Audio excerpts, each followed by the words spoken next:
Welcome into episode 274 of the Skate Podcast. I am Brian DeFelice, joined by Bridget Prue and Scott McLaughlin. Another ugly performance. It's becoming a trend for the Bruins out of the All-Star break. We'll get to our opening shifts.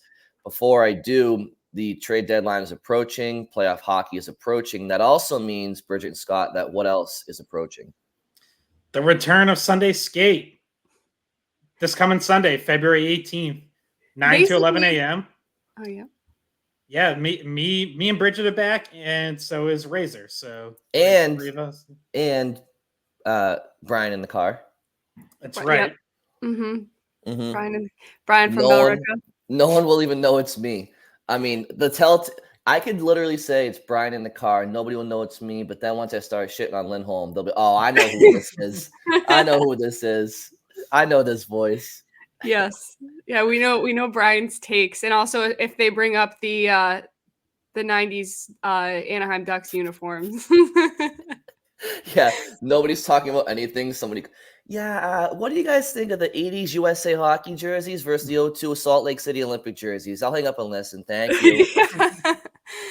Yeah. I'll have to have many aliases and different voices when I call in. But yes, Sunday Skate is approaching, and also it means spring's coming and all that good stuff. So it's because that's usually the time of year that the show starts up. So it starts one more time, Scott. It starts what date and it goes until the end of the season? Playoffs? Yes, Sunday, February 18th, 9 a.m. And then every Sunday after that until the season's over. Lovely. Perfect. Yeah. And Bridget, you're not behind the glass. You're an actual, you're a part of the on-air. Yes, I got promoted. I am not producing it because I said, Ken, I'm not producing it.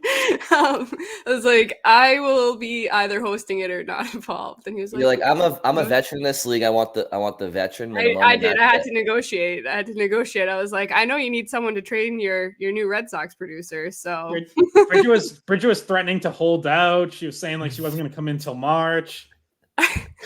Oh gosh, I was starting to walk out. Well, I've never said this before to you, to either of you two, but my favorite Sunday Skate memory, I actually went to not Top Golf, what's it called? X Golf. It's an indoor golf simulator. I think it was last year, maybe the year before. I think it was last year. And anyway, I get out of like a 2-hour little indoor golf session, and I turn on my car. And what do I hear? I hear Scott's beautiful voice on the radio with Razor. I think it was the first time that you guys maybe started that show, and I was like, it was nice to hear your voice, Scott. I mean, I hear it all the time, but over the airwaves, boy, does that thing carry from state to state, huh? Oh yeah, projects well over the airwaves for sure. I'm gonna refrain from saying anything mean, even though Scott said something mean to me before the podcast. So I had a snide remark for you, but I'll keep it to myself. The Department of Podcast Skate Pod Safety is we'll review that one, and it was a preseason infraction. It wasn't during the course of play, so he might get less games for that, or maybe it'll just be a minimum fine. But I don't know. I might take matters into my own hands and get my own justice. For Scott's mention's sakes, we'll probably keep it on. We probably won't disclose it because it was a joking manner. But he might have. There's no record of it. We weren't recording yet, so I just deny. We have witnesses. It's one of those situations where like a player, they have an infraction and they know the next game they're gonna have to answer for it. So he's already got his gloves, shaking off. He knows he has to answer to Bridget at some point. Yeah, Scott, I'll see you on Sunday Skate. I'll see you. There you go. Rage is gonna be like, what did I just walk into? I know you're gonna have more of a physical response on the Bruins. Oh boy, that was low. Not as low as Grzelcyk's 5-minute major in a game misconduct. That was low. We'll get to that. Actually, Bridget, maybe we'll get to that right now. Let's get to the opening shifts here. Yeah, so I decided it would be fun for my opening shifts to be based around the Grzelcyk spear on Pacioretty. Because I have an opinion on it, but it's not it doesn't mean as much as an opinion from you two guys, because I've never been in this situation before. It doesn't really work like that. So anatomically, it didn't hurt me as much as it probably hurt you guys to watch. So my opening shift is that I do have an opinion, but I want to hear yours first before I actually like fully form it, because I've never experienced what happened to Max Pacioretty. It doesn't feel great. I'll start there. It's extremely unpleasant. Look, I guess like the big question is whether or not Grzelcyk did it intentionally, and I don't think he did, because I just don't think he's that kind of player. It was only his second ever 5-minute major in a game misconduct, and the other one was after a late hit on McAvoy. He jumped. It was a Maple Leaf player that Grzelcyk kind of like went after, cross-checked, and then dropped the gloves. So that was the only other one, and that's not dirty. That's sticking up for a teammate, responding to a hit that he obviously thought was dirty. Zach Hyman. Yeah, that's it. So I don't think it was. I think, and Ray Ferraro mentioned this on the broadcast. Like, he was probably just trying to tie up his stick and missed in a very bad area, and the fact that Pacioretty had just shoved him from behind like 3 seconds earlier.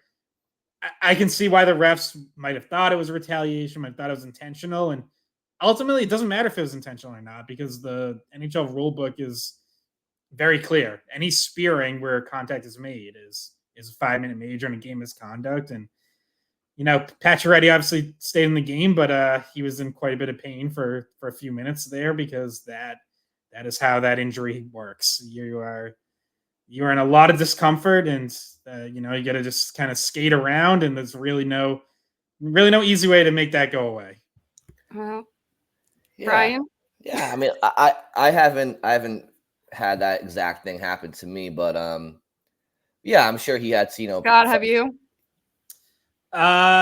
So yes, but like not like I had, when I was a kid playing, like I had someone spear / like do the cup check thing, and fortunately they actually did mostly just get me in the cup, so like it didn't actually do any damage. But I have been hit there. I had someone try to do that. You might get hit there again this Sunday. What you said to me before you all heard that. That's a threat. You all heard that. It was a threat. I can imagine that there could be some, honestly, sometimes when that happens though, you can get a little nauseous too. It's like there's a lot of different things. I've been hit down there with like a ball, like a soccer ball or a tennis ball or something, playing street hockey. And yeah, I don't want to get into too many details. I'll try to be tasteful on the podcast, but it's definitely it's not fun. It's definitely not fun. And sometimes the second it happens, sometimes it's a lingering issue. Sometimes it's like 5 seconds later, you're like, oh. But yeah, I'll keep it up the podcast for sure. Anyway, so my opinion, now that I heard yours, and it was like, yours weren't as bad as I thought they were going to be, in terms of like, I thought you might have been like, yeah, that was 100% intentional. Anyone that does that, like, they know what they're doing. But to me, it looked like he did not have the intention to doing that. And the fact that it's Max Pacioretty, it makes it adds a new element to it, because of the history with Max Pacioretty and the Bruins and the Chara thing. And I also, throughout his career, he's a frustrating player to watch, and I think he can be a diver at times. So I'm sitting there like, all right, it was definitely an accident. I'm not sure this might have been an overreaction. Like, did it really hurt that bad? Was this like, oh, okay, I'm gonna go down? But anyway, that was what I first thought when I saw it, probably because it's Max Pacioretty. So the fact that it was to him, it was like, he always seems to get really hurt against the Bruins, even though that one time that Chara did hit him into the boards, that was pretty bad. But once again, accidental.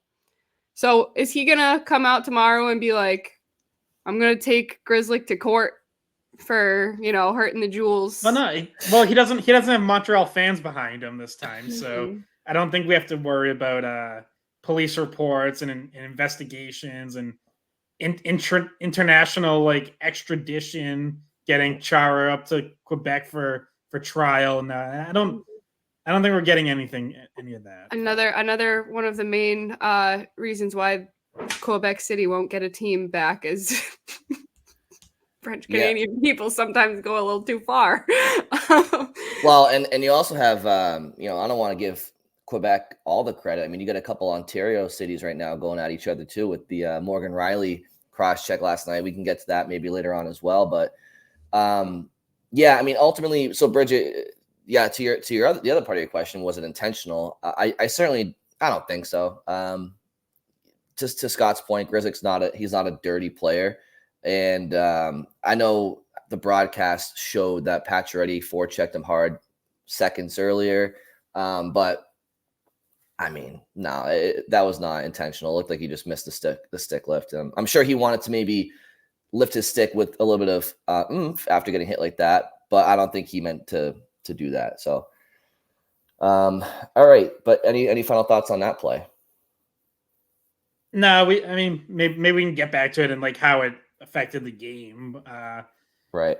My opening shift is about fans booing the home team because that has now happened twice this week. It happened Tuesday during a lackluster 4-1 loss to Calgary as well, and happened quite a few times on Saturday. A little bit at the end of the first period, more at the end of the second, a bunch during the third, especially as the Bruins had 3 power plays and didn't do anything with any of them. And I know there's a segment of people that, and I think Bridget is in this group, that don't like when home fans boo. Think it's unproductive or comes across as spoiled, especially maybe when your team has the second best record in the NHL and just beat the best team on Thursday. I don't have an issue with it though. I think if this were a game that the Bruins lost but gave an honest effort and were there and had 30 shots on goal and just couldn't break through, we're just missing the finishing touch, and fans were booing, I'd say, okay, that sounds a little spoiled. But I think, not that all Bruins fans are smart, but I think for the most part, this fan base understands when they're seeing a good effort and when they're not. And I think anyone who watched Saturday's game knows that you are not seeing a good effort. Like, that was just a full-blown clunker, just complete stinker, absolute no-show, up and down the roster. Like, at no point did the Bruins look like a team that had the capability of playing a competitive game or the desire or desperation to play a competitive game. And listen, fans pay a lot of money to go to those games. The Bruins have some of the highest ticket prices in the league. If it's a sad afternoon, maybe you brought the family, that becomes, a $500 plus outing, and you just saw trash. Like, you just saw a bad product. So I don't have a huge issue with it. Montgomery after the game said he didn't have a huge issue with it. Players, you could tell, they don't like hearing it, but they, I think, also understand where it comes from. Brandon Carlos said, like, if they're booing, that means we're not doing our job. Charlie Coyle didn't blame them for it. Brad Marchand did make reference to fans having a short memory, which, again, is fair. They just beat the best team in the NHL 4-0 on Thursday. But a lot of those fans who were in the building Saturday weren't there Thursday. So they're reacting to what they're seeing, what they paid money for, and I just don't have a problem with it. Yeah, I mean, Bridget, I know Scott kind of mentioned that your opinion potentially, I don't know if it's changed since you last spoke about this. You still feel the same way? I still feel the same way. It just bothers me, and I know I'm pretty sure both of you think it's fine, but in my mind, I think that, oh no, my alarm. Sorry, my alarm decided to go off. In my mind, I think it does. Bridget, wake up! Time to podcast. Yeah. Yep. Oops. Scott's just digging his hole deeper and deeper for that first Sunday skate. Okay, watch yourself. No, I think it does sound spoiled. I think it sounds like, I don't know. I mean, obviously it was. I don't think it was a good game, but I think it makes like, as a whole, the fan base look bad in different situations because it's subjective, right? It's like, okay, half of them are booing, half of them don't think that you should boo, but it sounds like the whole rink is booing. And Coyle and Carlo give those answers because those two guys are very intelligent and good at speaking to the media and know the right and wrong thing to say. And it definitely affects the players because and when you think about Marchand in particular, he's made comments about how he, even though he's Canadian, he wouldn't want to play for Toronto because the fans are too, like, they're too much. Like they get on you, and they, like, it's to the point where it seems like they really would prefer to love to hate certain things about the team or players or you know, parts of the season.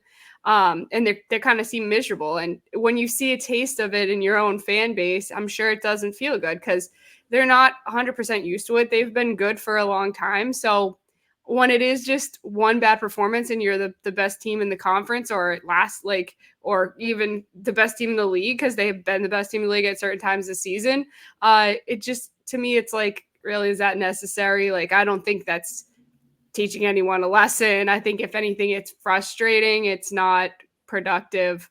And yeah, that's just how I feel about it. And I know you guys think that it might serve a purpose, but to me, I feel like the actual result is just that it makes the fan base look bad and it makes the players have like a disconnect with the fan base. So I think that, Bridget, one thing that you said that I think is very true is that I think when you're watching on TV or you're watching a person and you boo them, you feel like, okay, we're booing them. They know that we're voicing our displeasures, so they have to come out next period on fire, right? But I think when you're the players and you're actually out there, even if the crowd is silent, when you're playing that poorly, you're in your own head as it is. Like, you're already struggling to make passes, to do what's right. You're overthinking everything.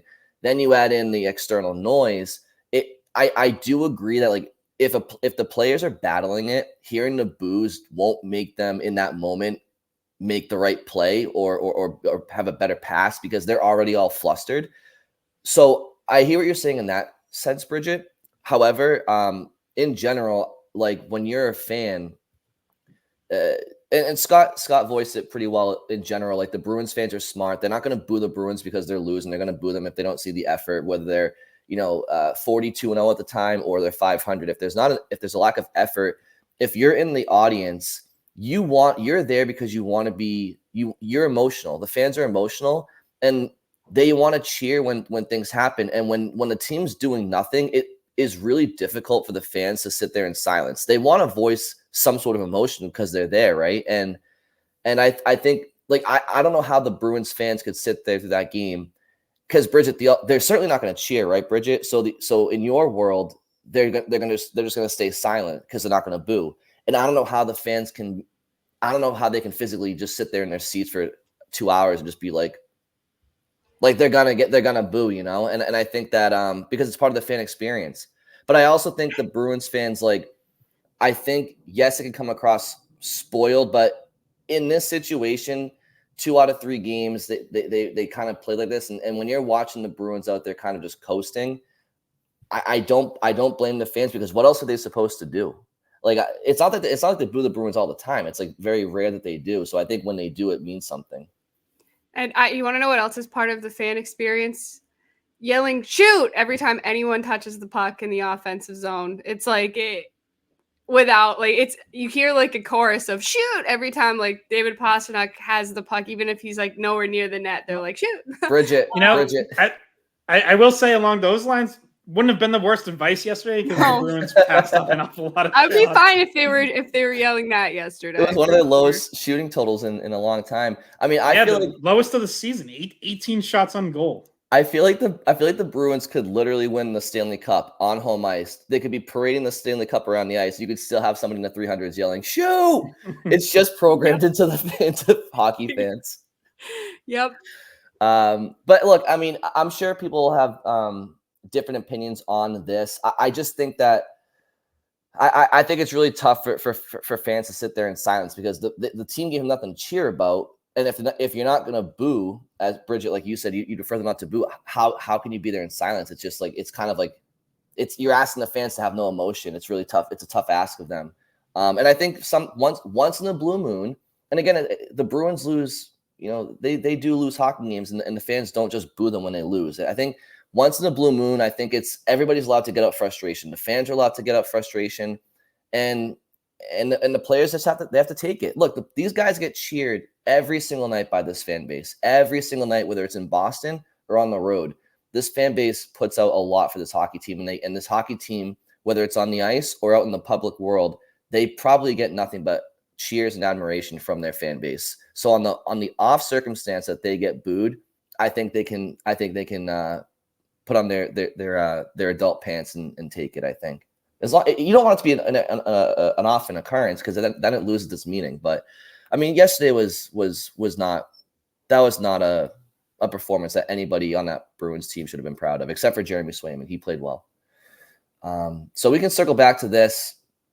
My opening shift is it's a question to you, Bridget and Scott, and to the fans out there, and it's a question to myself too, and I'll work through my answer throughout this podcast. But this Bruins team they have a lot of positive qualities, a lot of things going for them.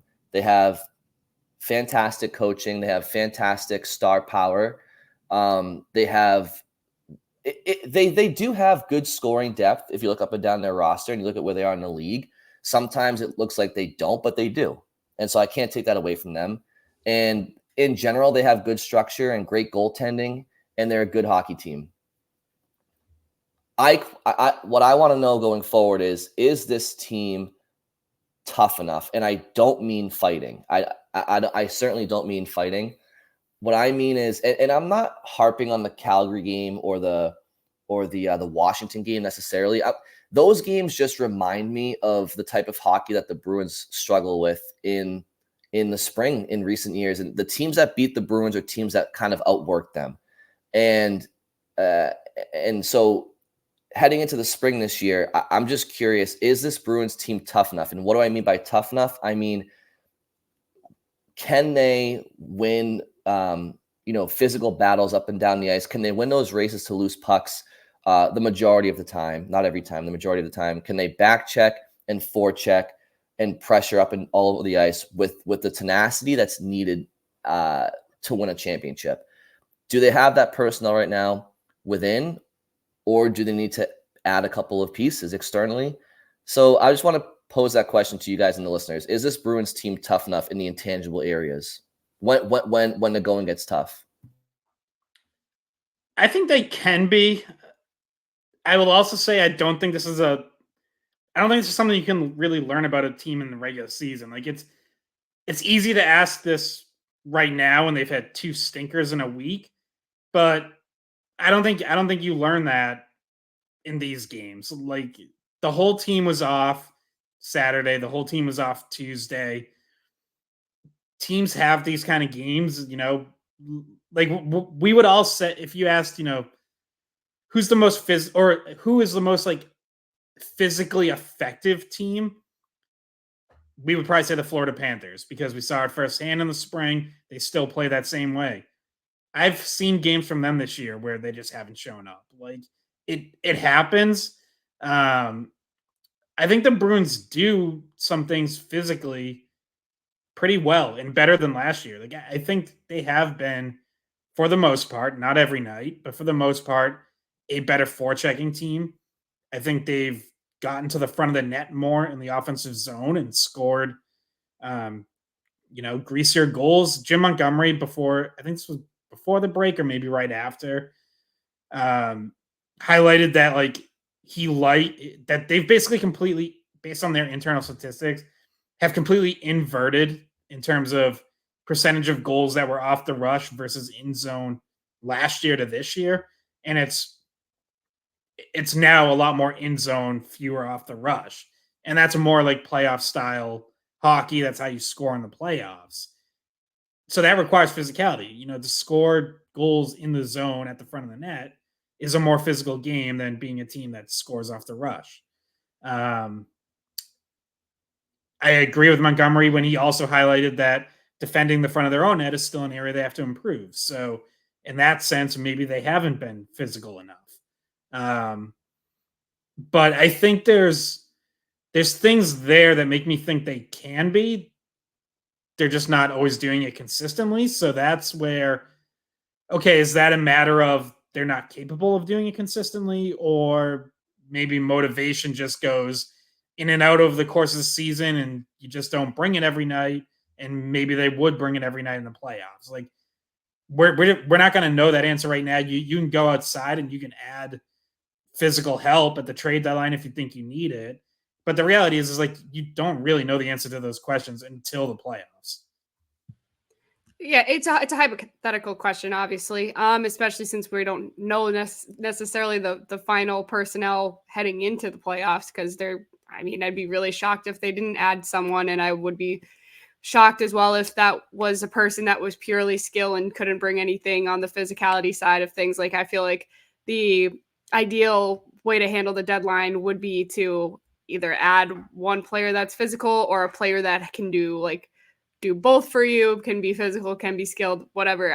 We don't know the final personnel, but I will say, even though it is a hypothetical question, there's reason to be concerned about it for sure. If you watch the Washington game, or if you watch the Calgary game, or even just throughout the season, like, that's recency bias. But throughout the year, you watch times where guys get bumped off the puck, and where there's seemingly no emotional response to a big hit that one of your teammates takes, or like, sometimes I just don't know if they have the right people to respond to certain situations, like to respond to a Kachuk doing something dirty or just getting under people's skin. Like, can there be someone that does the same thing to the opposition? We don't see it consistently. So I understand the question, because you'd be lying if you were a fan watching this team and said it wasn't a concern for you at all that they were going to be able to just like flip a switch and 100% of the games in the playoffs be able to have this physical presence that they haven't had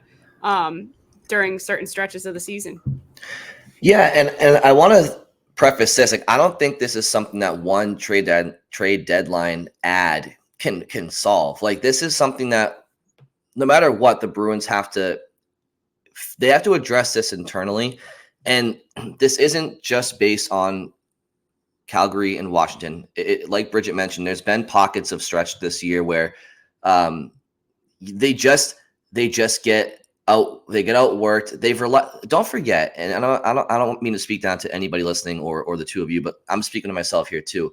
The first month and a half of the season, the Bruins had a phenomenal record. It was heavily because of goaltending.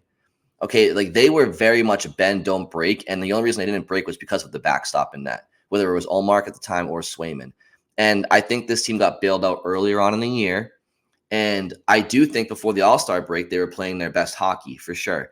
But what happened yesterday afternoon against the Capitals is something that happens over the course of a playoff series, where you are in game being outworked for a stretch of time, or maybe the opposition has gone to the X's and O's of the strategy and among a playoff series, and they've realized something that you're weak at, or they're exposing a weakness of yours. And in game, in series, you're facing frustrations, and as a team, you have to have the ability to say, screw this, like, let's get back to our game and enforce our game.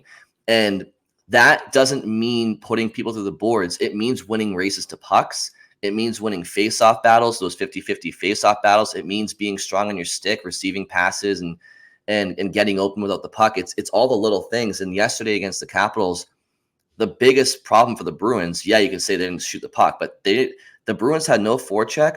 They had no forecheck because they weren't retrieving pucks in their D zone. They weren't breaking out. So there was no transition. In the offensive zone, they weren't, in the D zone and all over the ice, they're losing races to lose pucks. So when you're losing puck battles and you're not having possession, how can you implement any other aspect of your game? Shooting's the last thing you implement. The forecheck and everything else comes first. And all game, there's a loose puck. Oh, Washington gets it. They had so much more energy. Now, Washington was on a 6-game losing streak, and their season's in the balance. So they're playing with piss and vinegar, sure. But nobody on the Bruins had the ability yesterday, at least yesterday, to say, screw this, I'm going to outwork my guy for the puck. And so when I ask, does the Bruins team, do they have the toughness? Do they have the ability? Does Pavel Zacha, does James Van Riemsdyk, does Jake DeBrusk, does Morgan Geekie, like just go down, like any player really, like that hasn't, earned the emphatic yes. Are those players, do they have the ability to win the puck battles when things aren't going their way and to kind of stop the nosebleed, for lack of better terminology? Yeah, and that is one thing that bothers me from Saturday's game. And that was actually when I was thinking of potential opening shifts, like that was actually kind of my runner-up. Was it's disappointing that literally nobody had a response. Like I don't expect the same guys to have to do it every time a game like this is happening. And it's not like the Bruins don't have anyone capable of doing. We've seen guys on this team provide a spark, whether it's Brad Marchand dragging guys into the fight, or David Pastrnak making a highlight reel play, or Trent Frederick with physicality or a fight. Jacob Lauko has done that. Charlie McAvoy with a well-timed hit. Like even I think of the Panthers game earlier this year where they're running around trying to get revenge on McAvoy throwing hits, and Derek Forbort drops the glove, and that really kind of stopped Florida in their tracks, and they weren't nearly as physical the rest of that game. Like, so we've seen guys do it, but then you get a game like yesterday, and no one does it, and you're kind of left at the end, like looking around, like who was it supposed to be? Like who? Well, anyone? Like no one wanted to step up yesterday. If you think about like old school hockey, could you imagine, either of you, that a game with that little energy from one side, there wouldn't be one player that was willing to like try to spark something with a fight? Like even just last year with Nick Foligno, I feel like Nick Foligno was like an old school classic mentality kind of person where if he saw his team just like had nothing going on, he would be like, okay, well, I got to do something. And that's the classic, 90s and before way to start a change in momentum. And it's still in the game, but you just didn't see it couldn't have been a better time to do it than yesterday, and nobody did.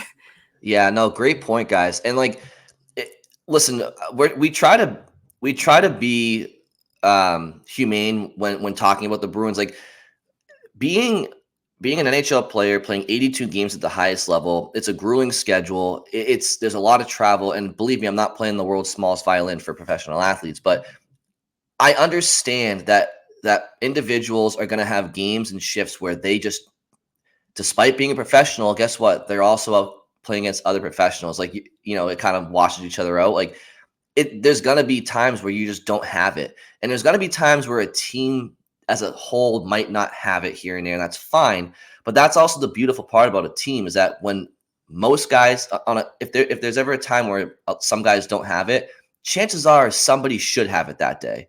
Right. To your guys' point, like how did one person not step up? And I hate to say what I'm about to say because it kind of makes me feel like I'm treating Trent Frederick like he's supposed to be some gladiator in the Roman Coliseum back in the day. But because he's really the only Bruin that really has his skill set, like yesterday, Bridget, to your point, would have been a good time when the game was still, relatively close. Well, the game was close the whole time for the most part, despite their lack of play. But call it the second period, right? Maybe after the Bruins kill off that 5-minute major to Grzelcyk where they only allowed the one goal, you're down a goal, the building's quiet. Maybe Trent Frederick tries to ask Wilson to drop, or maybe somebody, and maybe that sparks the Bruins. So it's it's going to happen where the team's going to be off. Individually, every guy can't have it every day, every game, but you would like to see at least some guys, some collection of guys have it every game, because there's 20 guys out there. Somebody's going to be playing well today. Somebody has to do something. And look, yesterday's in the past, but going forward, it's something that the team needs to address. And it could just be internal, but they have to address it. And Bridget, you mentioned in passing the Marchand getting high sticked by, I believe it was somebody on Calgary. And I don't really know if we talked about it much in the podcast, but yeah, that's your captain going down. Not a ton of response there. And again, it's like you kind of look at Frederick because he's like one of the only guys that can really fight somebody with any sort of conviction. But other people have to step up too, and I didn't like that either. My thought is that Trent Frederick is no longer a fourth line player. So like, just because Frederick is unfortunately the only Bruin that comes to mind when you think of someone who could start that. Really, you kind of want a fourth line guy to handle that situation. So like maybe a Jacob Lauko. Monty's like, Boquist, get out there. You're on the fourth line. Well, I was just gonna say that's what I was just getting to. That's what I was just trying to get to, which is that's what you want to happen. You want it to be a fourth liner, not someone like Trent Frederick, who actually has a larger role on the team this year, and it has been, an offensive spark, not just a spark with fighting or physicality. But that person doesn't exist in the lineup right now. Like we've mentioned it comes up all the time. Lucci's not being there lost that element really, by and large, not just for the fourth line either, for the whole team. So that just feels like an area you need to try to do something with. I know there's AHLers that you can bring up and do whatever, but there's no, you're not bringing up a goon. You need someone that can play at the NHL level, that can be a fourth liner or maybe third liner, but probably fourth liner, and just be there in moments like that when you need it. Yeah, and beyond even fighting, because that's sort of its own separate thing, and it is kind of a dying part of the game, but even like a fourth line that goes out and sets the tone with a physical forechecking shift, I know that they talked about that being part of Anthony Richard's game when they call him up, and yeah, you can be an effective forechecker without throwing big hits. I get that, but that doesn't really set the tone or the swing momentum. It is that more physical style forechecking that can really create energy. And so, after the game, Montgomery said he thought Anthony Richard was one of the only players who actually had some jump. And I don't even necessarily disagree with that, but Anthony Richard's jump isn't the kind of jump that creates energy on the bench or in the crowd. It's speed, and he might get under someone and win a puck battle, but he's not throwing a hit. He's not doing stuff that's gonna help wake a team up. It's a different kind of energy, and they've clearly made, at least for now, they've made this shift towards a little bit more of a skilled, speedier fourth line, and I think that can work. Your fourth line doesn't have to be a bunch of 6'3" guys who can crush people. But the trade-off is you're not going to have that fourth line that can help you in something like this where the team just needs that wake-up call. It does end up falling on guys higher in the lineup because your fourth line right now isn't really designed that way. Let's not just throw strays at Anthony Richard out here. No, but I'm just saying that's who you're putting in on your fourth line, and that's fine. There are certain things he does well, but he's not that kind of fourth line. Yeah, but so neither is Boquist or Steen, and we know Lauko can be, but he wasn't. You know what? I would have liked to see him pop out of the box because he served that major penalty, and he was pissed when he went in the box. It was as if he got called for it. He just got in there and had the worst body language ever, just in the box, and I felt like he could have come out frustrated and done something immediately after that. Well, he got a breakaway right out of the box and he fumbled away the puck, and Ovechkin took it from him.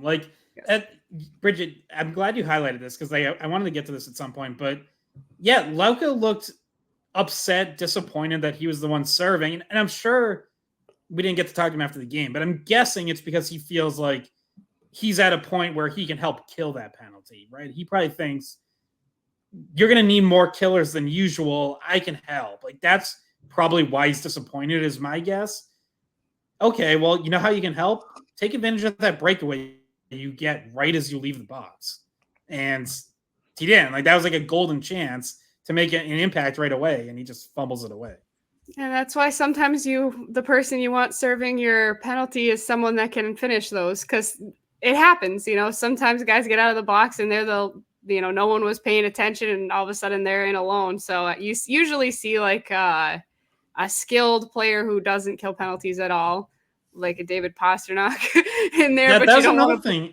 I should have asked Montgomery about this after the game. Maybe I will like Monday at practice or something. But yeah, I want like does that come across as like an insult if you put Pasternak in there? Because Pasternak didn't kill that penalty. He didn't get a shift during those 5 minutes. So why not have him be that guy in case you do get that breakaway chance? Yeah, that could have been a goal if that was him. That's Probably would have been. That's a great point. Like he doesn't play at all in the PK, so if it's a 5-minute major, he's not gonna. And one of you guys mentioned fighting. Just real quick, the Bruins have 10 fights in the season, and Trent Frederick has 5 of them, and then I think Loco has 1, 2, 2. I think Forbert has 2, and Martian and Wotherspoon maybe have 1. So yeah, it's not really something that's very prevalent in the game right now. But when you have one guy accounting for half of them, and then the other ones are kind of ticky-tacky, borderline roughing penalties that are labeled 5 minutes for fighting, it kind of illustrates the Bruins just there. Not even so much. I know I just labeled fighting, but it's just they don't have a lot of guys that are willing to do it really. One of them is Marchand, apparently, once Loco, and then Wotherspoon, who people didn't know about until 2 months ago. So anyway, I remember that fight, and it wasn't a great fight. Wotherspoon, yeah, he was. We liked that you tried, and it was a good thought, but it needed some work. Yeah. So let me ask you guys this. Bo, early December, I think, was that stretch of hockey. Thanksgiving to like maybe early December or so, mid-December, when they kind of were struggling heavily. That's kind of what forced. Now, Pacioretty was away at the time, but that's kind of a stretch of poor play is what kind of maybe had the fans rooting for Merkulov to get called up, and because he was playing well, and eventually the Bruins did, not because of the fans on Twitter, but because he was playing well. But they recognized that the team needed a jump start. It was specifically because of my column about it. They told me that. They were like, we weren't even thinking about it, and then we saw Scott write about it. This guy's ego has to be put in check at some point. Yes, okay? Scott, he'll get humbled. Yeah. But so, obviously, they out of the All-Star break, they haven't played their best hockey. You sprinkle in a win over Vancouver, which is probably Vancouver's egg for the season, right? So you can't really hang your hat too much on that one either, just because that was Vancouver's version of an off night, right? But will it take much more of this for the Bruins to maybe just give a couple of guys a look, whether it's bring up Johnny Beecher back to the fourth line, maybe it's bring up Lysell or Merkulov, like we've talked about, just to kind of give it a little bit of a change up, or are they already at that point? Will they be at that point if they keep losing at all? What do you guys make of, again, I know, Scott, you mentioned you're getting towards a trade deadline, and it's kind of the second half of the season. It's not really the time to be messing with your lineup. You kind of want to find out who you are, but this is all part of it, in my opinion. I still think that there's a lot of question marks, bold question marks in the bottom 6, and I think those are still spots up for grabs. Parker Wotherspoon, he had one glaring turnover against Washington that led to a big scoring chance, but besides that,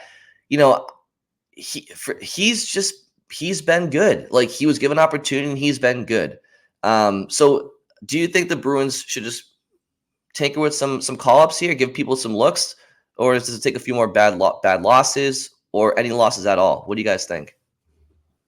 It might take 1 or 2 more, but it is worth knowing that Jim Montgomery after the game said will change or things will change. So he already kind of, threatened, and we don't know exactly what that change means. Is that he's just going to change his lineup or, shift minutes around? Or does that mean personnel, someone's getting sent down, someone's getting called up, whatever it might be? In the immediate short term, I give, your main go-to lineup guys a chance to bounce back Tuesday in another big game against Tampa, because they just did it. They had a bad game against Calgary. They bounced back emphatically against Vancouver. Now, there's no excuse for following that up with another bad game, but I give them the chance to pull themselves out of it. And then if it's not there against Tampa after an off day Sunday, you hope a good hard practice Monday. Yeah, then you probably make changes and look at your options. For Tuesday specifically, though, like I more or less run it back because ultimately, whether it's Merkulov, Lysell, it's like those guys aren't going to turn around what happened Saturday. Like that has to be everyone else in the room kind of looking at themselves and being like, that's not happening again. Like we're better than that. Let's go and show it. So, but yeah, I mean, if there's another game like this on this, there's still 4 games left on this homestand. So if there's another game or two like this, then yeah, I think you probably do see someone called up.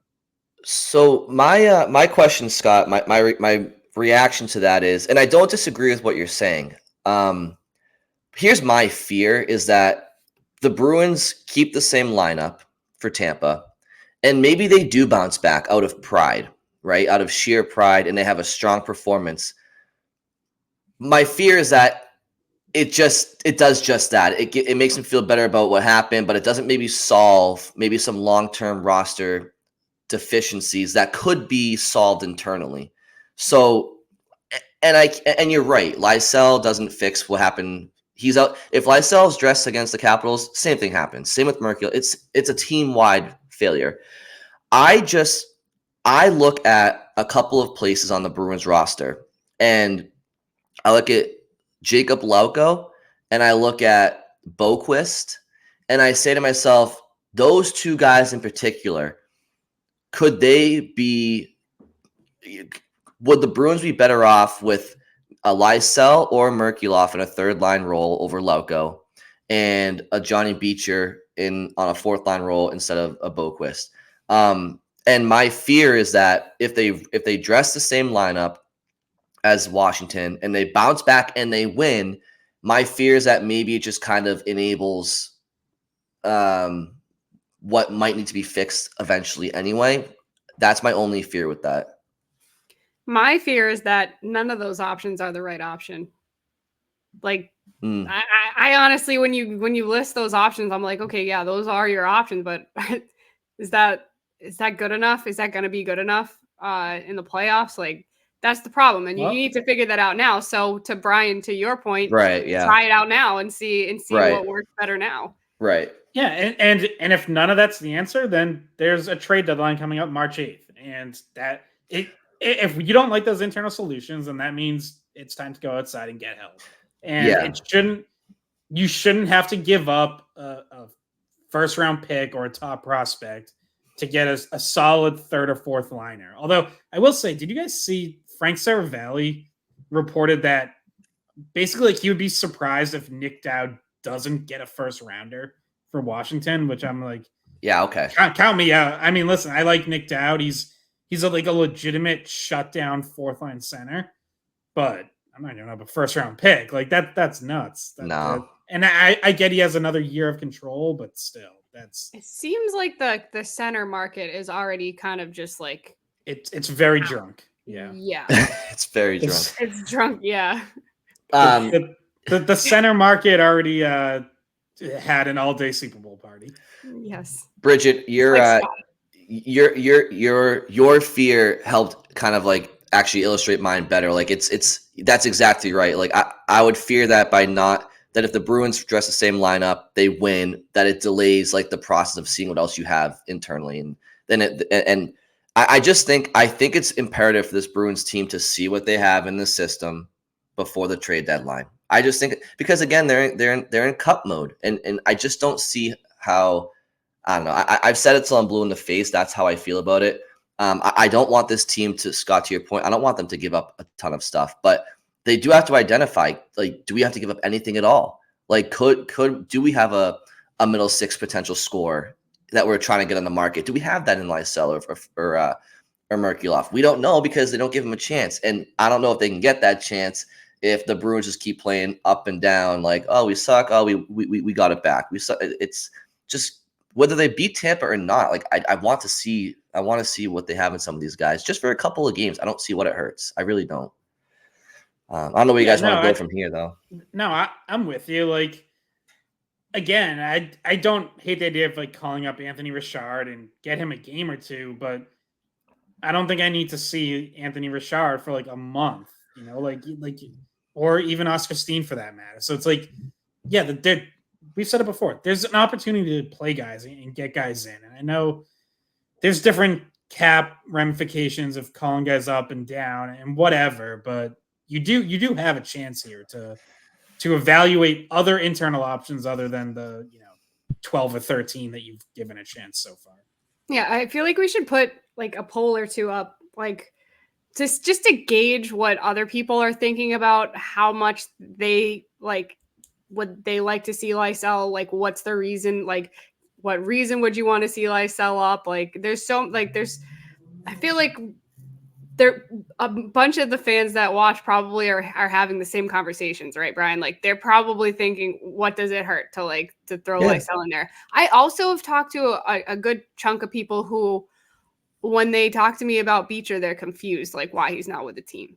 So like I'd also maybe think we should put a poll up about like what are people's thoughts on Beecher, like if he is like, do you like him better than Boquist? Should he be coming back up? Is he someone that the Bruins will need to have in their lineup come playoffs? Like, I feel like I've heard from a few different people, like, hey, what's going on with Beecher? Yeah, I think maybe something along the lines of should the Bruins, test some internal options before the trade deadline, i.e. Lysell, Merkulov, Beecher, etc. That's a good idea, Bridget. Maybe we can Scott, as we know, Scott is the wordsmith on this panel, so maybe he can craft something up. But yeah, I think that's a good idea, and yeah, we'll see what happens with this team. I think the other thing too is it's not like the Bruins have an AHL team with a bunch of journeymen where it's like, no disrespect to Richard, who they just called up, but like you kind of know he's the reason we talk about it is because Lysell, Merkulov, guys like that, Beecher, they're guys with promise, and like NHL promise, and so that's kind of why it's like, let's see. So well, I will say I was not expecting Parker Weatherspoon to make as big of an impact as he has. That's true. The name that you would have put him up there, and I would be like, he's gonna be gone next week, but he hasn't, and he's deserved his spot. So that's true. Surprise. That is true. But yeah, I mean, the position he's being asked to play is a third D pair shutdown guy is kind of an easier role for a journeyman to fill. But you're right. I mean, to your point, like you don't want to like totally turn somebody away. I'm just saying, like, what I'm saying is we wouldn't be beating this drum if it was like Lysell, Merkulov, Beecher, if like they weren't like projected NHLers that like could help solve a current void in the Bruins roster potentially. And not to belabor this conversation, I did want to circle back, Bridget, to your opening shift on Matt Grzelcyk. Kind of his season, like in a microcosm, just a season of like, didn't mean to do it, but it still was a 5 in a game according to the rules, and just kind of the icing on the cake of a season for Grzelcyk so far that has been kind of forgettable for him. Yeah, it has. It's definitely been inconsistent, to say the least. But I also thought he had some really good games before the break, and I thought he was really good against Vancouver on Thursday. Like that Grzelcyk McAvoy pairing looked like vintage Grzelcyk McAvoy, and that's where this gets tough because again, you're trying to evaluate everything leading up to the deadline and figure out exactly what you have and where you need to make upgrades. And Grzelcyk will still give you a game like that where you're like, oh, okay, if we see that more consistently, this is the Grzelcyk, we expect, and that guy can play for us. And maybe we don't need, to try to upgrade that spot. And I'm going to take Saturday out of it. Like the whole team started like crap. So I'm not going to single anyone out. And then he makes a mistake and gets ejected. Like it is what it is. But you see some of the off games he has where he's not making as much of an impact. And you're like, geez, like that's still happening a little too often. I don't know if I can trust Grzelcyk down the stretch. So it does. I don't know if he's necessarily playing for a roster spot, although that could be the case as well. Like the Bruins do have to move salary out to make pretty much any trade. So if you're talking about adding someone, you do have to also talk about who you're subtracting. It's a tough evaluation. Like it does feel like Grzelcyk needs to sort of put together a consistent run here in these weeks leading up to the trade deadline in order to, if he's going to, most of the season he's been paired with Charlie McAvoy. If that's where he's going to be down the stretch and into the playoffs, I think he still needs to kind of show that he deserves that. And you do that by consistently playing well. And it certainly has been a challenge for him this year.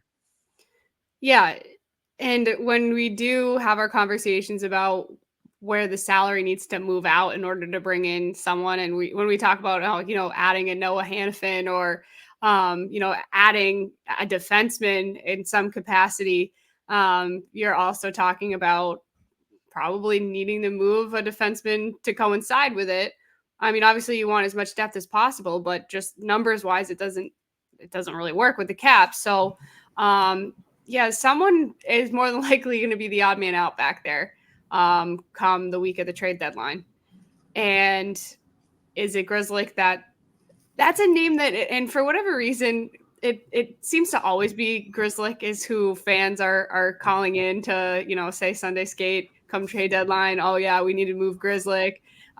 It's usually Grzelcyk, Forbert are the two guys that you hear move them, like get them off the salary cap and bring someone else in that's an upgrade. Yeah, but I also think like Bruins fans probably see that Grzelcyk has value, right? And maybe that's why he's such a popular guy to float out there because people could want a Forbert, right? But like Grzelcyk is a good, when he's on his game, he's an effective defenseman. Obviously, there's just certain questions that Bruins fans have about him, and that's fair, I think that you're right. That's why he's polarizing, because like he has enough value to trade, but he doesn't necessarily play to what they need him to play next to McAvoy, or like it's so much right on the borderline of like pros and cons that you get the debate over Grzelcyk a lot. Mm-hmm.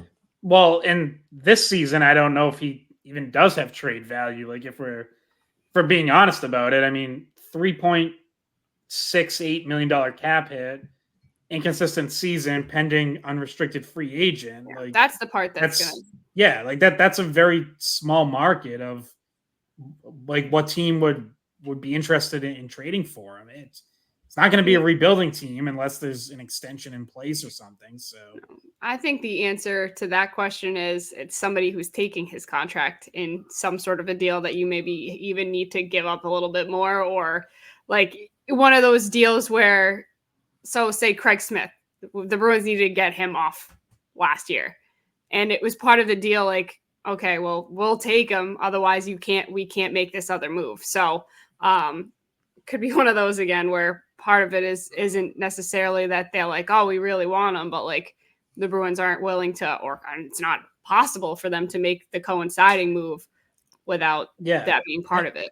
And then you're paying extra because now because then you're giving up an extra draft pick. Right. Now you're paying the price for the defenseman you're adding, and then you're also throwing in something for them to take on Grzelcyk. So it gets expensive, and we know the Bruins don't have a ton of resources, which is why this whole next month, less than a month now, is going to be a real challenge for Don Sweeney.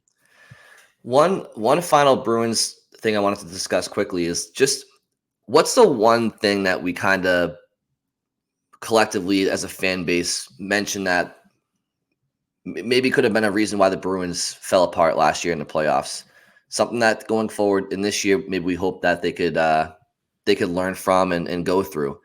And if you guys don't have the answer off the top of your head based off of that cryptic lead-in by me, I'll just say it in the essence of timing, which is adversity, right? Like I think that last year, like people were like, well, they had it too easy, right? They had it too easy. Then they felt the pressure of their historic season and the outside noise. And they need to go through more adversity this year, right? It'll make them a tougher team and a better team for it. So if that's the case, we all can't sit here now and I guess for lack of a better term, bitch about like what we're seeing right now, because this is what we wanted, right? We didn't want them to have a cakewalk of a season. I do think while we're talking about specific areas today that we think that they can improve, in general, this is adversity. This is what adversity looks like. Having a 7-game home stretch where if they don't pick things up here, there could be other boo birds on the horizon. We saw them go through adversity, as I said, in November and December, and they came out better for it. They were playing the best hockey of the season heading into the All-Star break. So yes, this team isn't perfect, and they never will be, and they won't ever have the roster on paper that they had last year. But you know who else didn't have that roster on paper last year was Florida, and they beat the Bruins last year. So there's other ways to, again, so this is what my opening take was, is this Bruins team tough enough? I don't need them to be an all-star team on paper. I need them to be engaged at all times. When the going gets tough, get going. When things aren't going your way, find a way to get back to your game and outwork the players around you. And I think that hopefully stretches like this will benefit them and make them that team, because that's what makes you successful in the playoffs. So I just want to kind of bring some perspective to myself, you guys, and everybody. Like, this is kind of what we wanted. We wanted this. We weren't having podcasts last year about this. Every episode last year was, all right, Bruins win 6-2, Pasta 4 goals. Like it was kind of a little bit monotonous. This is kind of what I think helps make them a better group, as long as they learn from it. Yeah, and we knew this was going to happen. Like we said before the All-Star break, I think, I don't know if it was or maybe during the break, like I don't know if it was the mailbag. Someone asked us, have they gone through enough? Will they go through more before the playoffs? And it was like, yeah, they're going to go through more. Like they're not going to cruise through the final 2 months without hitting, some speed bumps. And here's one, right out of the All-Star break, 2 out of 3 games, you've laid a dud and heard boos from your home crowd. And, it might linger even more than this. It might be more than 2 games. This might stretch on into 4 or 5 games, but I do think they'll eventually pull out of it, because we've seen them do it already this year. I think they are a good team. I think they're too good to, suddenly they're going to like lay multiple duds a week. Like that's not going to happen. So yeah, they'll pull out of it, and that'll be another, check in the adversity box that you can look back on and say, okay, they went through it. And guess what? It'll probably happen again. There'll probably be a stretch in March where they go 3 or 4 games playing like crap, and then they'll have to pull themselves out of it in 2-3 weeks before the playoffs. So it can be good as long as you pull yourself out of it. And if they do, then we'll probably look back on this and realize, oh, maybe people were panicking a little too much. But no, certainly in the moment though, like yeah, you have to actually see that before you because you don't want to give them a pass either, like, right? Like you don't just want to say, oh, they'll pull out of it, it's fine. No, because it takes work to pull out of it. So you want to see them actually do that work before you give them any credit for it. And I think it's good that the next game is Tampa Bay. Yeah, because they're an imperfect team, but they're also in your own division. They're a team that you have history with.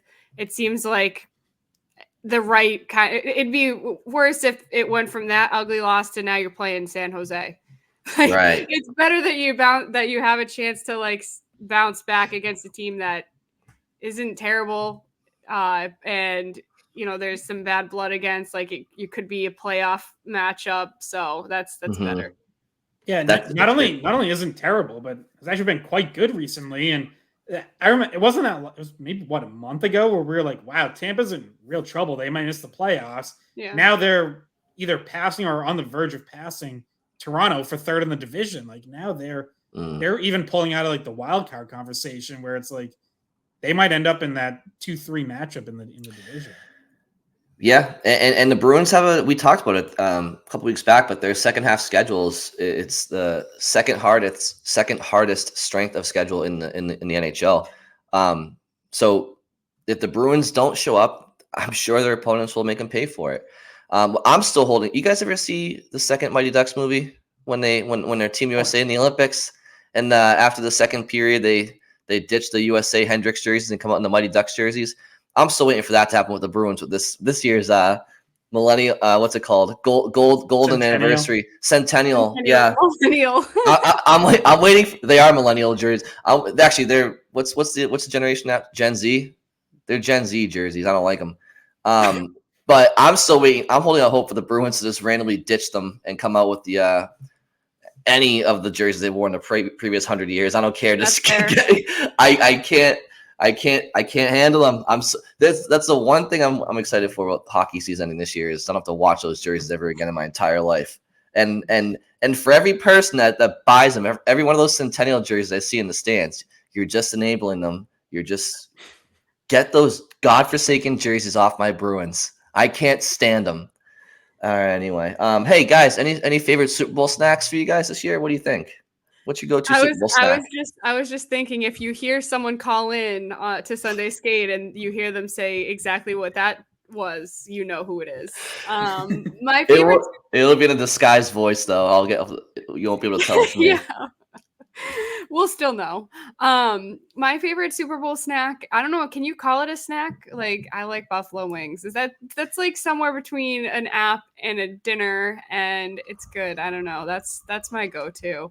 Yeah, like that's gonna be your there's no real dinner at a Super Bowl party, but like that's gonna be your main course, right? Like I'm gonna throw down like 7-8 wings over the course of the evening, maybe even more than that. So yeah, we're gonna have chicken where I'm going. I'm bringing mac and cheese. That's always a good one. So you making it a little craft or Annie's? Yeah, so I'm going to my parents' house after we finish recording, and it's my mom's recipe, so I help, but you help. I bring. I'm not by saying he's bringing. I'm not an expert chef, so I can't take credit. He's bringing mac and cheese means his mom is making mac and cheese, and he's putting in a casserole dish and driving it to wherever he's going. and then saying he made it. Yep. That's okay. No, my friends know better. If it's delicious, they know I didn't make it. So yeah, that's true. I can't trick anyone. Couple good ones that come to my mind. There's last year's someone made chicken parm sliders, very very good. Pulled pork sliders, I feel like are always a good one. Guys, I'm hungry again now. Okay. Maybe someone's made a pepperoni pizza dip before. That was pretty bomb. Any sort of dip is good. Yeah, I know.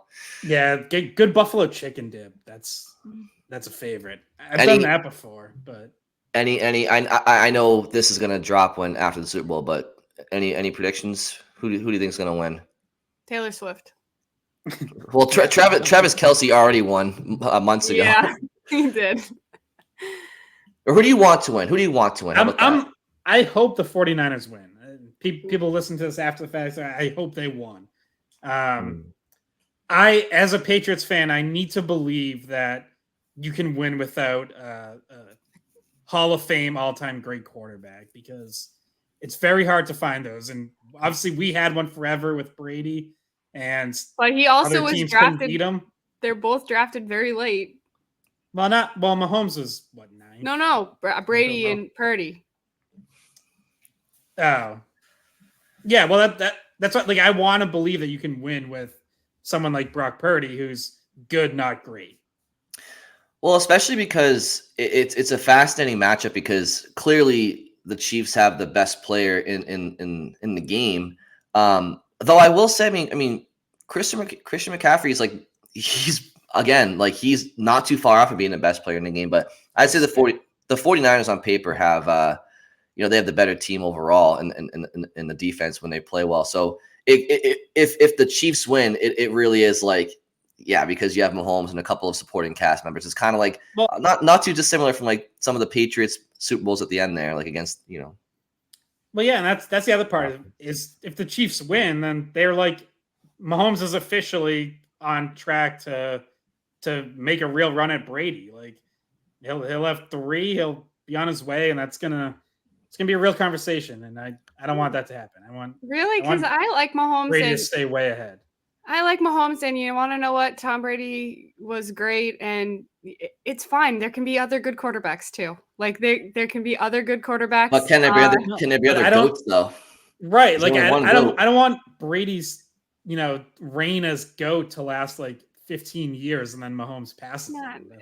You know what's getting ahead of yourself with that one. You know what's underrated about Brady is that in his final Super Bowl run on the road, he beat Breeze, Rodgers on the road to get to the Super Bowl, and then also yeah,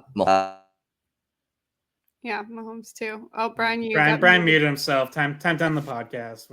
But head to head, always had the advantage. He'll always have that over Mahomes. And I don't want to take too much away from 6 rings in football things, but I will say, like, it's pretty evident, I think, to everybody watching when you look at Belichick's record without Brady, that like the Patriot way was mostly the Brady way, and he was he deserves most of the credit, I think, for their success. And Belichick was a bit of a to the media. That said, do you guys feel like RKK has been a little bit of a smear campaign on Bill? I don't know if he deserves that. There definitely has been.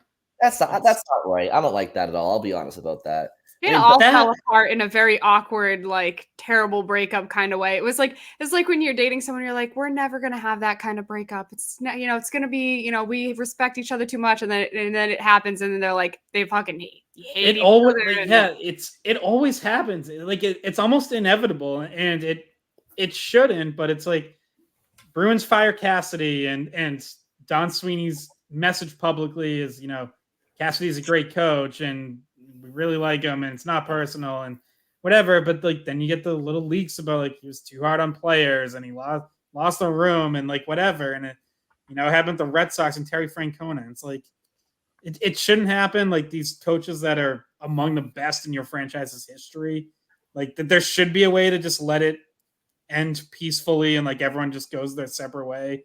But there's always something. You want to know why? Sports are more like politics than we care to admit sometimes, because I've seen some behind the scenes stuff where where coach will call a reporter.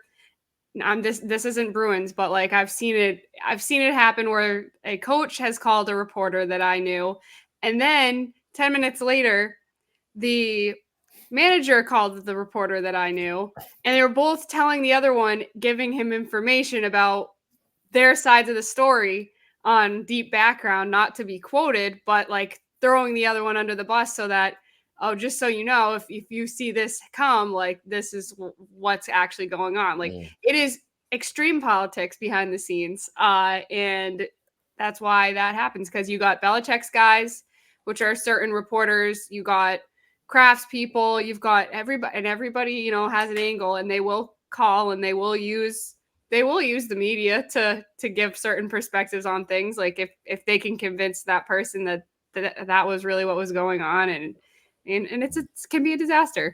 There's a no shortage of egos amongst those guys. But I saw a picture recently, like this past weekend, of Brady, Belichick, and Kraft all like looking at each other, smiling while holding the Lombardi Trophy after the Seahawks win. And it's crazy because it's like then they had 2 other wins after that, and it's like it's interesting. Like here in Boston, there was never a shortage of storylines. Like it's like we don't. I like to think that people recognize what we had when we had it, but now that it's all gone, it's like looking at the 3 of those guys in the same picture. It's like wow, like no wonder there was storylines every day. Like there was so much ego there and so many different whatever, but it's now that they're all gone. Well, Kraft is still here, but it's just like I don't know what's that phrase, the sum of the parts is greater, or whatever that phrase is. Like those guys are finding out that they were just all greater together. I mean, obviously Brady had success elsewhere, but for Belichick and Kraft, it's like I don't know, their egos maybe they shouldn't be so inflated, because the guy that was throwing the ball was a big reason for it. But I just find the Kraft stuff interesting. Brady's the one who could just flip everyone the finger if he wanted. Yeah, he's too class. Like they'll all be together smiling again because eventually they'll all get over whatever personal grudges they held at the end, and and you'll just be able to celebrate. You'll celebrate those 20 years. But we're not there now. We're not there yet. No, but there's the Brady Day coming up was that in June? Yeah, they're retiring his number and all that. So I mean, Belichick is like he wasn't when he drafted Garoppolo, like in theory, as a guy who's supposed to think long term about his team, like he wasn't wrong to like potentially get the next guy. And then Brady wasn't wrong for being insulted, and Kraft was in the middle, and then they go and win 3 more titles. But it's like it's just an absolute I don't know. We had it made. I've said it before, like it's not just like Boston. It's not just all the championships that like Boston's won and could have won in the last 20 years. But like there were so many, all the stories like along the way. It's exactly why Boston was the best sports city in America, in my opinion. There was so much drama between the lines. Now it's all gone. That's not true. The Celtics have a chance. The Bruins have a chance this year. Yep. I was gonna say not the Red Sox, but yes, the Bruins and the Celtics could make for a fun spring. They gotta keep. You know how like we always did with EI, but other places obviously did too. Like after the most recent championship, you have that graphic with all the banners of championships won since 2001. Still just one for the Bruins, one for the Celtics on there. Like it's time for them to time for both of them to add. Yeah. You know, Patriots and Red Sox did their part. They did, and I don't think the Red Sox are going to be doing shit from now on, though. No, not this year. That's for sure. No, not this year, Scott. Not in the next 10 years. Not ever, probably. I don't trust them at all. Theo's going to save us. So between the 4 teams, right?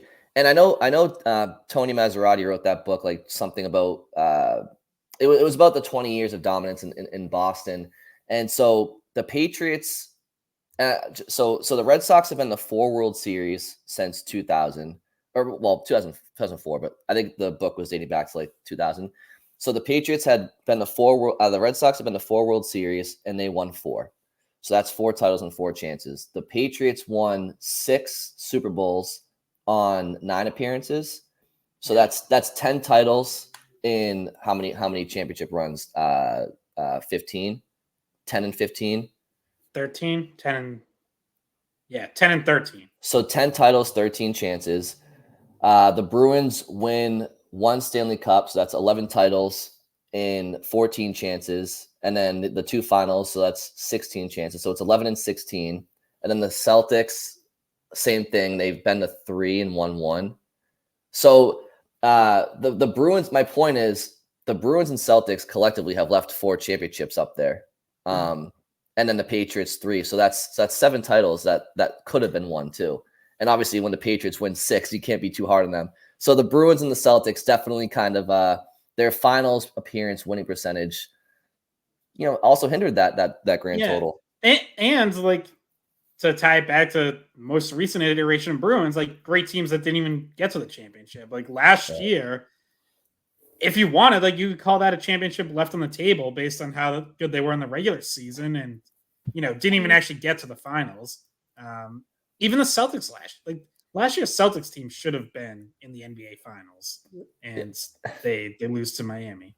I feel like any listeners that are driving their car right now are just like drooling listening to me try to do that math on the fly. They're like, what is this kid on right now? I was gonna say sports media people, not who you want to go to for math. No. Oh, definitely don't ask me. Did you notice I didn't chime in at all? I was like, you got this, Brian. Listen, I went to BU's College of Communications, COM, College of Optional Math. I love that. Ultimately, I think it was it's 12 titles and 19 appearances, championship appearances, something like that. That's almost 1 a year. That's crazy from 2000 to 2020 when the book was written.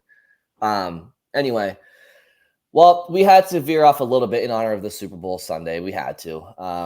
But Thank you all By for the way, listening. one last tiny piece of news before we log off. This literally just dropped. Matt Grzelcyk fined $5,000, maximum allowable for spearing Pacioretty. So no suspension, nor should there have been. We never get breaking news in the pod. If we didn't talk football for 10 minutes, we would have not had the chance to say that. Right. It's always coach gets fired 10 minutes after we finish recording or something like that. We've had the worst luck over the last couple of years with like news dropping right after. Yep. But in any event, this also gives us another chance quickly before we sign off. Once again, Scott, you want to plug the Sunday Skate for listeners? Yeah, Sunday Skate back this coming Sunday, February 18th. Me, Bridget, Andrew Raycroft. That's it. 2 hours. Last year we were 1 hour almost every week. This year we're going to be 2 pretty much every week. So with a bonus host. So that's why we had to go to 2. They were like, and Brian in the car. They're like, Bridget talks enough that we can do a whole nother hour. Yeah, they're like, listen, me and Razor, like our pay by the word can't go down. So we need more time because Bridge will be in there taking up air time and I talk a lot. I get paid to talk though, so that's probably why. I love it. Well, I'll be listening. Hopefully everybody else is listening as well. And I think that wraps it up. So hopefully everybody enjoyed past tense, their Super Bowl Sunday when they listened to this and had a great weekend and have a wonderful work week. We will talk to you on Wednesday. Thanks for listening. Hey guys, thanks for watching the Skate Podcast. If you want to see more of our videos, visit our playlist. Not in front of a screen? You can listen to us on Spotify, Apple Podcasts, or wherever you get your podcasts. Don't forget to follow us on social media. And if you enjoyed this video, please don't forget to give us a thumbs up, subscribe to our channel, and leave a comment.